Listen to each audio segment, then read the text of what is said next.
Hey guys, welcome to another video. This one is how to buy Ripple cryptocurrency, otherwise known as XRP. XRP is the cryptocurrency that you will trade. Ripple is the blockchain. But in this video, I want to go through everything you'll need from start to finish to actually go ahead and buy XRP, all the documents that you'll need, and also towards the end, a mini tutorial of how to actually go and place a trade for XRP. If you've never bought Bitcoin or other cryptocurrencies like XRP before, then you're going to need to find a broker or an exchange that will actually allow you to deposit some fiat currencies on account like US dollars or pound sterling or euros, and then go ahead and exchange that to buy XRP. And this is doable for sure. There are many good exchanges and I'll list all of these below for you in the description so you can go and check them out. If you want to sign up to these exchanges though and deposit fiat currencies to buy XRP, then you're going to need a bunch of documents to actually sign up. The first one is your name. This is your real name because you're going to want to transfer in some funds and you do need your real name to match up with the bank account that you're using. You need your address, telephone number probably, and an ID card document. This is a photo ID. So in the UK, a driving license is fine. In the US, you might need a passport, or other countries, you might have a national ID card.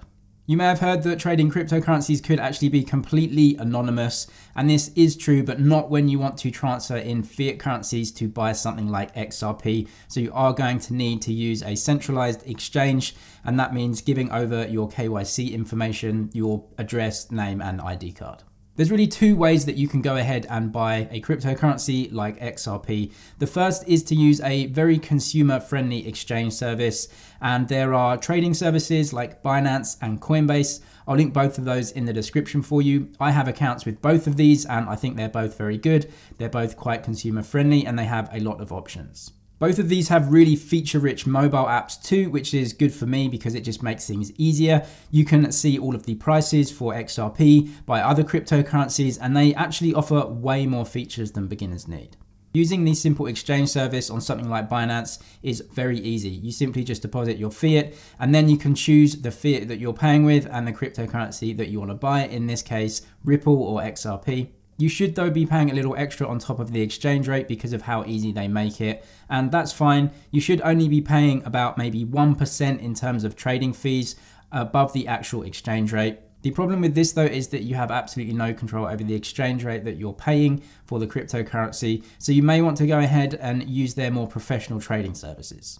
Every exchange provides a more advanced trading service, and these offer access to the live cryptocurrency marketplaces on their platforms where you can go and trade directly with other traders. This is way cheaper in terms of the price and some of the trading fees as well, but it is slightly more complex and requires at least an intermediate level knowledge of how to actually go ahead and trade cryptocurrencies. I've got many videos on cryptocurrency trading which you can go and watch, and once you know how, it is fairly simple. And anyway, towards the end of this video, I'll show you exactly how to go into one of these services and actually place a trade to buy Ripple. Let me come on to the purchase methods then. And again, there are two different ways you can go ahead and buy a cryptocurrency like XRP.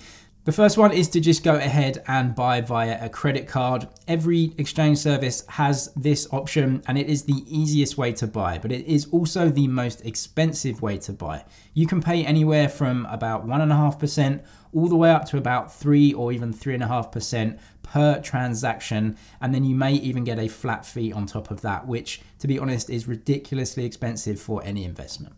It is though the quickest and easiest way to get a holding of a cryptocurrency like XRP, and if you're in a rush then you might have to use it. The other way is to go for a bank transfer. So you can actually set up your account with something like Binance, Coinbase or Kraken, and then just link up your bank account, make sure that everything is set. Most services don't even charge any transfer fees for a bank transfer in, and then when you do use their trading systems to pay, you will have slightly lower fees as well. So bank transfers do take a little bit more work to set up, but they are by far the cheapest way to go ahead and buy.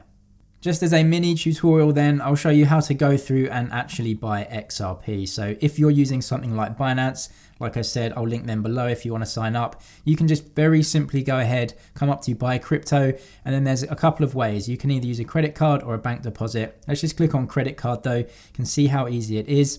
It takes you through to the cryptocurrency buying page. You can then go and choose the fiat currency that you want to pay with. You can click on this and choose all of the different fiat currencies. So US dollars is there and all the other ones. I'll just keep it on GBP for now. You can then input how much you want to spend and then choose the coin that you want to buy. So I'll choose XRP, as you can see here. And just a side note is that in the States, it may be quite difficult to buy XRP because they have had some trouble with the SEC and regulations, and they did get delisted from a lot of US exchanges. So just to keep that in mind, depending on when you're watching this video, you may or may not be able to buy XRP. But outside of the States, you can see XRP is still here on Binance. And it will tell you how many XRP that you will get. You can go ahead and enter a new card, just like buying anything on Amazon, and then go ahead and buy XRP. The other way is to go and actually have that bank deposit. Like I said, you can see the difference here.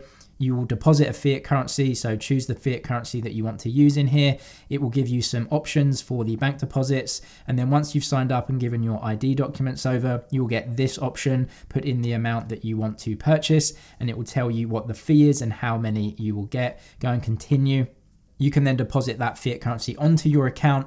Then once you have that fiat currency onto your account, you can use the more advanced trading options. So you can come down to convert, which is actually quite simple. So you can convert other cryptocurrencies into XRP if you wanted to do that. Or the other way is the more advanced trading screen. So you can go to advanced right here, and then you can search for GBP against XRP. So it's right here, and then you are trading XRP now. This is very advanced, and I'll leave that to some other tutorials that I have. So if you want to know how to trade and how this screen works, I do have other really in-depth videos on that. You can check them out on the channel on how to trade cryptocurrency.